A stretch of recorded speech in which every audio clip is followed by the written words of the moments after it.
আল্লাহ তাআলা কিয়ামতের দিন সাইয়েদনা নূহ আলাইহিস সালামকে বলবেন, নূহ তুমি কি দাওয়াত পৌঁছিয়েছো তোমার উম্মতের কাছে? নূহ আলাইহিস সালাম বলবেন, হ্যাঁ আমি পৌঁছিয়েছি। এবার নূহের উম্মতকে আল্লাহ জিজ্ঞেস করবেন, হে নূহের উম্মতেরা, তোমাদের নবী নূহ কি দাওয়াত পৌঁছিয়েছে?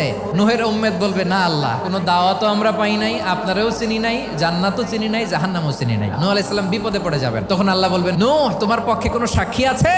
নূহ আলাইহিস সালাম বলবেন, আছে। কে?